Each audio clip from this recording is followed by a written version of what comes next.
Olá, meu nome é Pablo Vilaça, sou crítico de cinema, diretor do portal Cinema em Cena.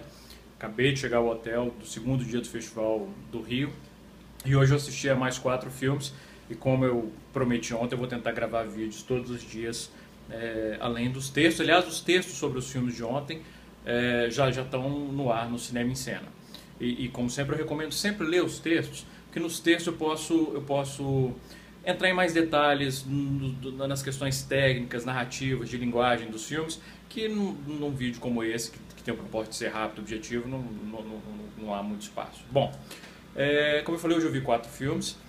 Foram eles um terror muito bacana chamado A Corrente do Mal. Parece que tem um outro filme com esse mesmo título, um filme de alguns anos. O título original é It Follows. E é um filme muito interessante em que ele parte de um conceito simples, e que é uma maldição que é transmitida sexualmente.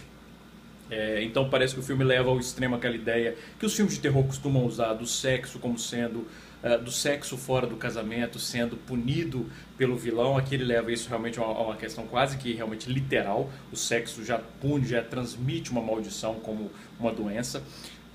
E o interessante é que é um vilão, esse vilão que nunca fica muito claro que tipo de vilão é, o que ele quer, o que ele busca, qual a sua natureza. É um vilão que pode assumir qualquer forma e ele tem uma característica: ele caminha sempre lentamente em direção à sua vítima que pegou aquela maldição, como eu falei, através do sexo. E é interessante porque como ele pode assumir qualquer característica, qualquer aparência, qualquer pessoa que os heróis, ou no caso a heroína mocinha, veja caminhando na direção dela, pode potencialmente ser o vilão. E caminhando lentamente, como os zumbis clássicos. E isso é interessante porque o filme consegue transformar esse vilão lento, mas extremamente obstinado, seja lá o que ele estiver buscando, numa ameaça real. A gente sempre fica tenso. Quando a gente vê alguém caminhando em direção à câmera, a gente sempre fica tenso. Será que é? Será que não é? E o filme ele tem inclusive um bom senso de humor em relação a isso. Tem algumas boas tiradas em relação a isso. E o que é mais importante, ele constrói realmente um clima, uma atmosfera de tensão constante. O espectador fica ansioso o tempo inteiro. É um filme que tem os seus clichês do gênero, claro, mas é um filme que funciona muito bem. É tão bom quando a gente vê um filme de terror desse gênero, né? Um slasher movie, que tem um vilão implacável e que mesmo tendo aqui ele o clichê, ele consegue funcionar. Eu fiquei muito feliz com esse A Corrente do Mal. Ele se contrapõe um pouco ao último filme que eu vi no dia, que é um filme do Joe Dante, o Burying the Ex, que aí não é um terror, é um terrir. O objetivo é fazer comédia a partir do terror, contando a história de um casal que o cara namora com uma mulher absolutamente insuportável, embora lindíssima, e ela volta depois de morta, porque ele havia prometido que eles iam ficar juntos para sempre. Enfim, de novo, não interessa se a premissa é verossímil ou não, interessa se funciona no filme. E ela tem algumas boas risadas. O filme tem alguns momentos cômicos realmente que funcionam bem. O objetivo é fazer rir e em alguns momentos ele faz rir. Mas a maior parte do tempo, infelizmente, as piadinhas soam ingênuos demais. É triste isso, porque o Joe Dante costumava ser um diretor tão irreverente, não só nos seus temas, mas na maneira como ele abordava a linguagem dos seus filmes. Eu lembro, inclusive, de um episódio que ele dirigiu da série The Naked Gun, que deu origem aos filmes Corra que a Polícia Vem Aí, e o episódio dele era o melhor episódio da série. Eram só 6 episódios, final da década de 80, se eu não me engano, e eu lembro uma tirada gráfica que ele faz no filme, que funciona muito bem, e que mostra o gênero do Joe Dante, que era o momento em que o personagem do Leslie Nielsen descobria alguma coisa, e aí eles faziam uma série de cortes secos em direção ao rosto do ator, fechando aqueles momentos mais de tan, tan, tan. Só que quando o último plano, o plano mais fechado, em vez de terminar nos olhos, alguma coisa, ele terminava no nariz do Leslie Nielsen. É uma piada simples, uma tirada simples, mas que funcionava muito bem e mostrava o gênio do Joe Dante para encontrar essas referências de linguagem, e que eu não vi nenhum exemplo disso no Burying the Ex, que é um filme que qualquer um poderia ter dirigido, e tem inclusive em alguns momentos tem um humor bem ingênuo no mau sentido, mas como se fosse realmente um humor que a gente percebe que é um humor que funcionaria talvez na década de 80, mas não hoje em dia. Mas tem seus bons momentos e, enfim, é moderadamente divertido.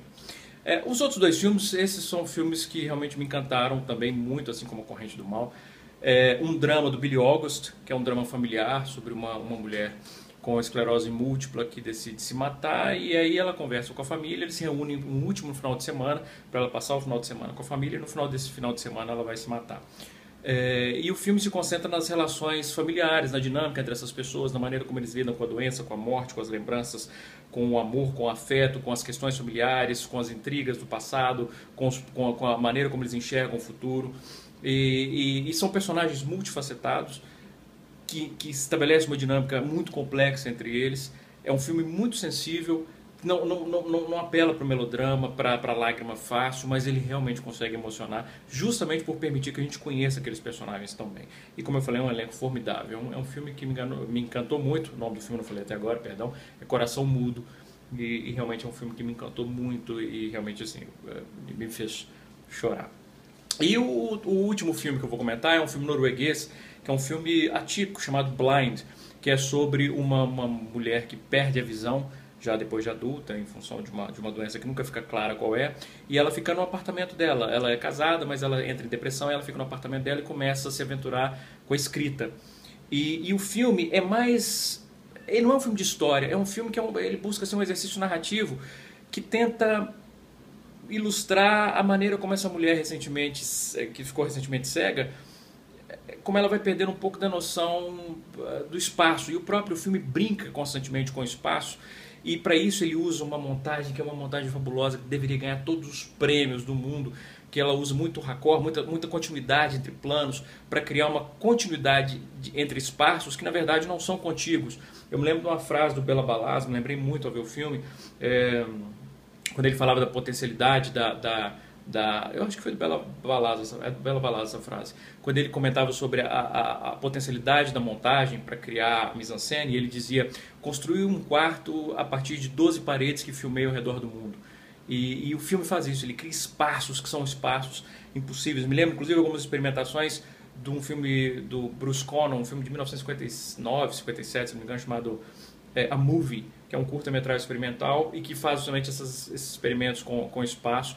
E esse Blind faz isso muito bem, sem ser chato. Não é um filme só experimental daquele que você fica, o que está acontecendo? Não, é um filme interessante, você consegue entender o que o cara está fazendo, o exercício narrativo que ele está fazendo, que funciona muito bem. Então foram esses 4 filmes, eu vou escrever também sobre eles, recomendo que leiam. E gostaria também de fazer um convite para encerrar. O Cinema em Cena abriu espaço para colaborações para o site Manter Vivo. Eu vou colocar o link aqui debaixo do vídeo, se você puder clicar e dar uma lida lá.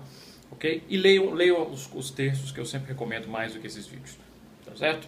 Então é isso. Um grande abraço, bons filmes.